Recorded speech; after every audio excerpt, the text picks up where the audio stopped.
guys, welcome back to my YouTube channel. I hope you're doing well. In France, we're back in lockdown number 3.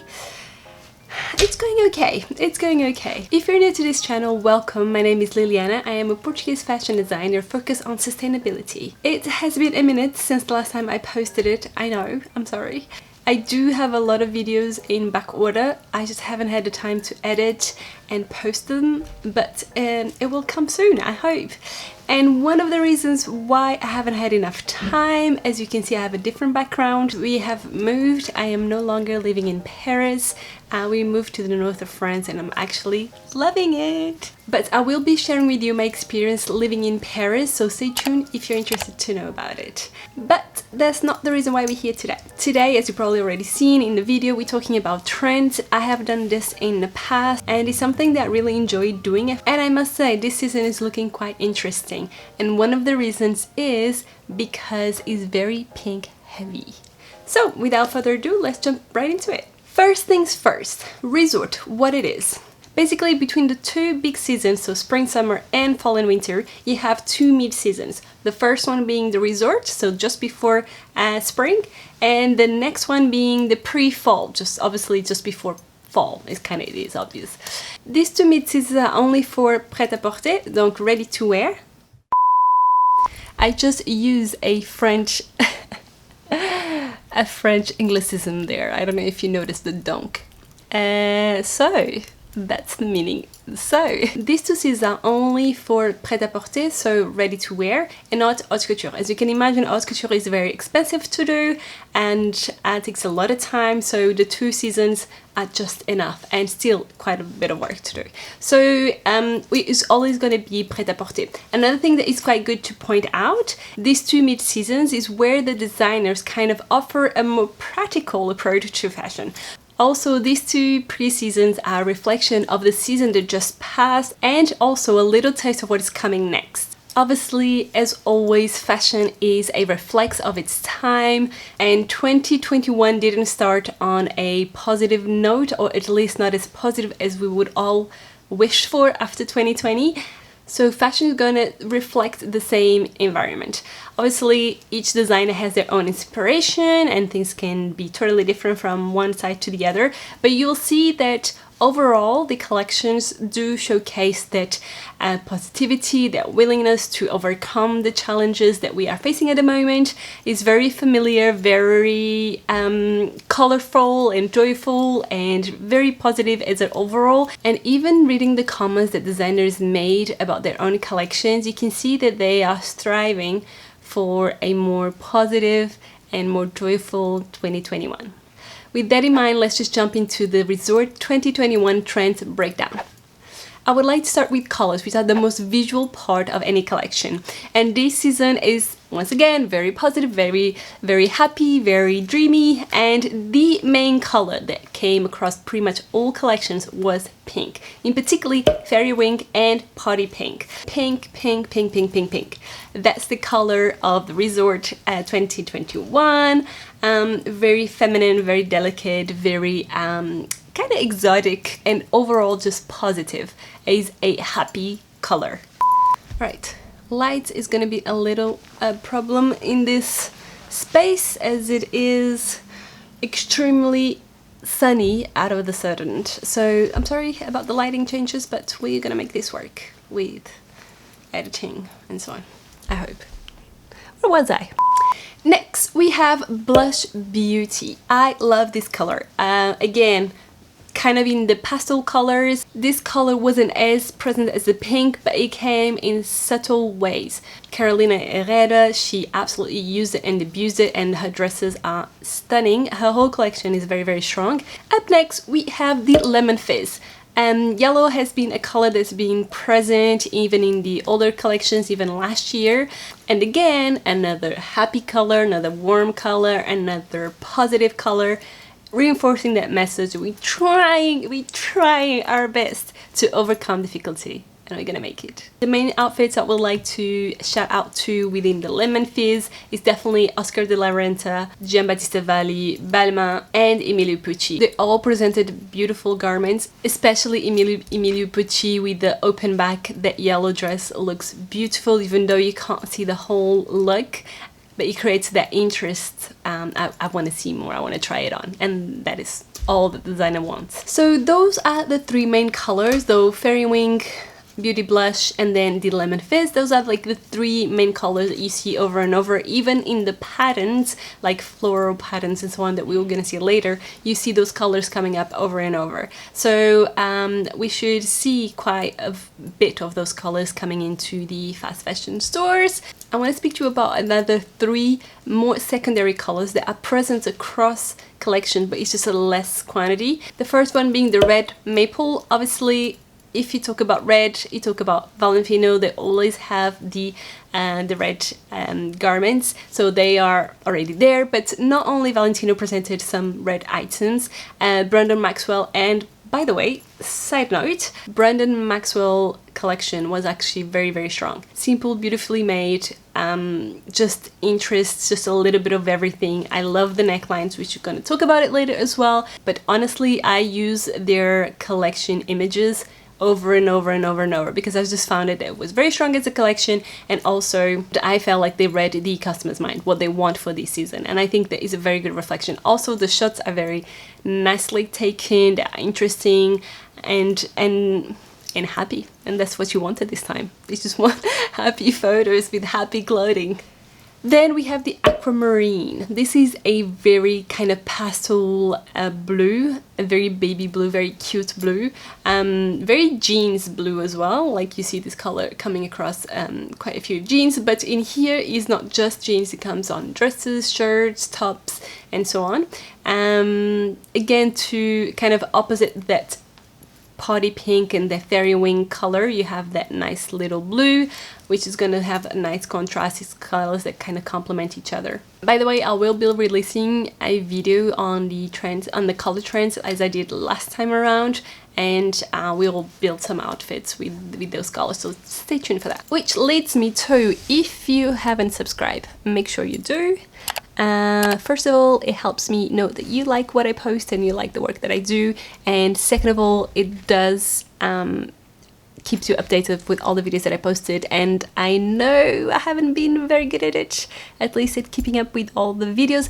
However, when I do post, I try to make them as good as possible, so click the bell and the subscribe button, and by the way, the like as well. Back to the video. Back to the blue, Alexander McQueen did it beautifully. We have also, again, Emilio Pucci, Altuzara, and Miu Miu. Next we have the pepper stem, and this color, it was very, very, very occasional. Like, there was not many collections that used it, but the ones that did kind of were like, have it, like in your face. Again, Brandon Maxwell, beautiful, those two green pieces, especially. I love the suit, like I think he's stunning, especially in a dark skin woman. It looks beautiful. Again, the green kind of contrasting the pink, which and contrasting the warm colors that is coming as the main color, so like the pink and the kind of coral peachy color, and it just gives a nice freshness to the collections. Lastly, we have the Ultimate Grey. Ultimate Grey is actually one of the colors of the year. We have Ultimate Grey and Illuminating, which is the yellow. So for Ultimate Grey, you have, once again, Alexander McQueen with this beautiful tailored suit.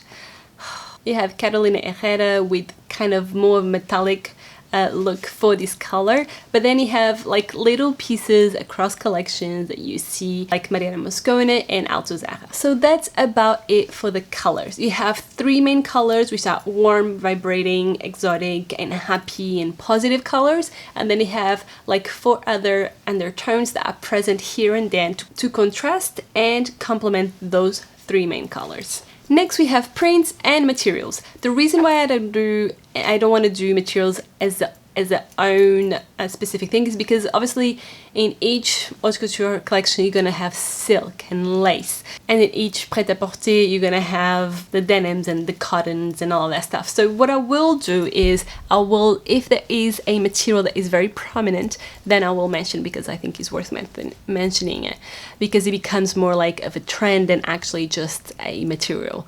But I want to focus on the prints, because prints obviously change from season to season, and they are much more visual impactful than the materials itself, unless obviously certain materials are like bam. One thing that I want to mention before we jump into prints is that you'll see that the main 3 prints that come across within collections are also reflecting that want of us as a society to like explore the outside, to be happy, to be with family, with friends, to go back to have a social life. And I'm gonna explain to you why in detail on each print. So let's start with the first print, which is the Jinhan print, and I hope I'm saying this correctly, but it's also known as the Vichy print. This, you might not recognize the name, but you definitely recognize the print. It's a print that has been used and abused over time. It's very famous for being the cloth table for the little Italian restaurant.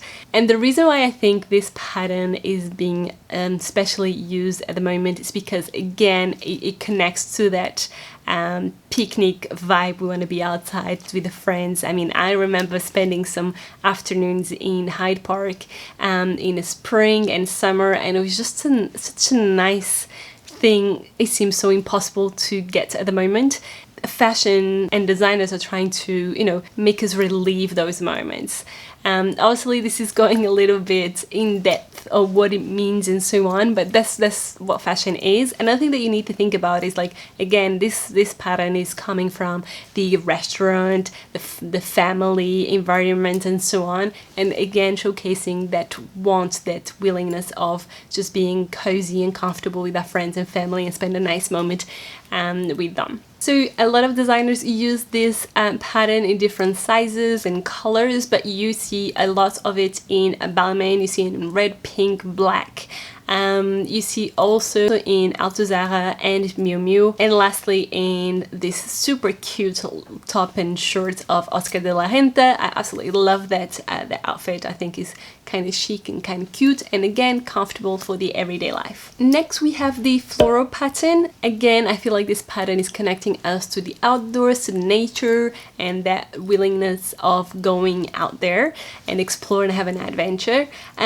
Floral pattern is quite typical for resort and spring and summer, but in this season you see it a lot in darker tones. So again, reflecting the realities, like reality versus expectation. Like, we want to be outside in the nature, but hey, this period is not allowing us to do that. So you have the floral patterns beautifully made, but again in the darker tones, with most of the times a black background. And a very good example of this is Dior's collection and also Oscar de la Renta, even though Oscar de la Renta does not uses the black, but it definitely uses a darker tone for the background of that floral pattern.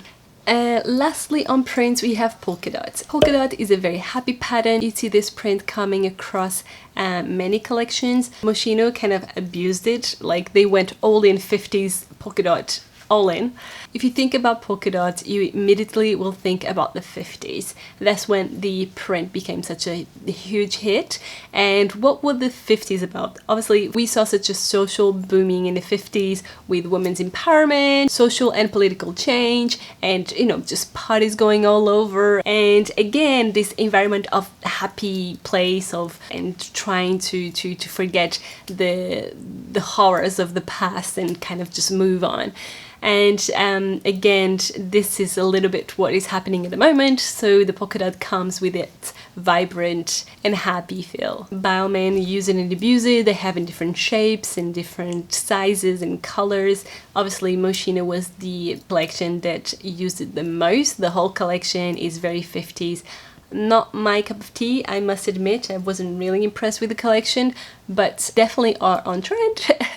Then we have Valentino and my absolutely favorite Carolina Herrera with that beautiful layered dress with blacks and whites, and then I just found that dress beautiful. Again, I love the whole collection of Carolina Herrera. They have very strong outfits, and I think this one was one of my favorites. Then I have one material that I want to speak about because we saw it coming across multiple collections, which is denim. Obviously, denim is very much present in collections for ready-to-wear, but in this resort collections we see it quite prominently, but worked in a different way, so much lighter, not really in terms of color, even though yes, is going to the aquamarine color that we just spoke about earlier, but especially much lighter in weight. So it's definitely a lighter denim, worked in a much fluid way and in outfits that are like much looser and without much shape. So that's about it for print. We only have one more section to cover, which are shapes. And these are basically the details that change the garment. So it could either be on the shoulder, on the waist. What I loved about this season is that the shapes were very much dictated by the situation. I know I keep saying this in this video, like reflection of the times and fashion and blah blah blah, but it is true though. If you look about the main details that come across within the collections are very much a reflection of what's going on at the moment. So for an example, if we start with the first one that it kind of jumped to me was the neckline and how different and interesting and intriguing they are. Let's call it a typical neckline, so something that is a little different and interesting. And the reason that it is, if you think about, before we used to go to the office and be like putting our best suits and showing our new Louboutins and whatever, like we felt good dressing up. At the moment, that was taken away from us, and the only opportunity that we have to do that very narcissist thing is to dress up for a Zoom call. Right? Putting the camera up and talking to the camera, and we'll try to, you know, dress up and put some makeup on and so on.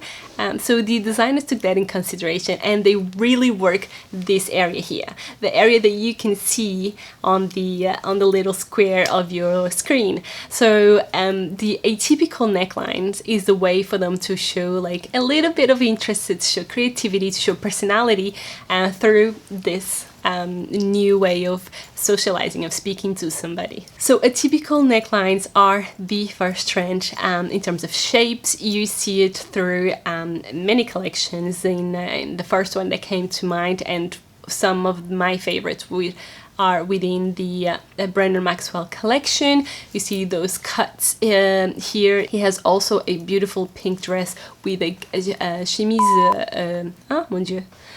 I'm telling you guys, this speaking multiple language, it kind of mixes your brain, because this is a side note. Okay, we're gonna stop the video for a moment, but this is true. When you speak multiple language, your brain will, when you're trying to make a sentence, your brain will search for the easiest word to make that sentence, like to make sense of that sentence. Does it make sense? Oh my gosh. So sometimes like the word they want to say in English, it is easier to put in the French or the Portuguese and to make it more sense. Am I the only person? I can't be the only person to make this. Anyway, let's get back to the atypical necklines. Obviously, Versace was another brand that kind of went in with those atypical necklines with a little circle right in the middle. I'm not sure if that will switch to all body types. For me, I think it will be just fine, but somebody that is a little bit more bustier, this might not be. I mean, it can be a look, it can be sexy, why not? But I feel like somebody that is a little bit more flat-chested looks perfect. And again, Alexander McQueen and Carolina Herrera, I love their collections, and I found their necklines, their atypical necklines, also very interesting, very feminine, very delicate, and professional look, if you know what I mean. Like if somebody has to go to an office, a lawyer, or you know, somebody that has one of those jobs that has to dress a certain way, they can do it in a way that brings some interest to the garment, and again on that level that you can see on the camera. So yeah, I really find it interesting, these atypical necklines, and I think we're going to see quite a bit in this season coming up. And then we have another camera appropriate shape, which are the shoulders, maxi shoulders. It weren't like in-your-face shoulders, but they were definitely present if you paid attention. Obviously, we have quite a few maxi shoulders or like built shoulder pads within the suits, but they're a little bit more prominent across collections, and especially Balmain, like they went all in with multiple outfits. They had like big shoulders, quite square. Versace as well, they had quite a few with like super square and very like strong at the top here, and again camera friendly. Even though maxi shoulders can be a very masculine detail, these collections, they managed to build it in a way that it's actually quite feminine.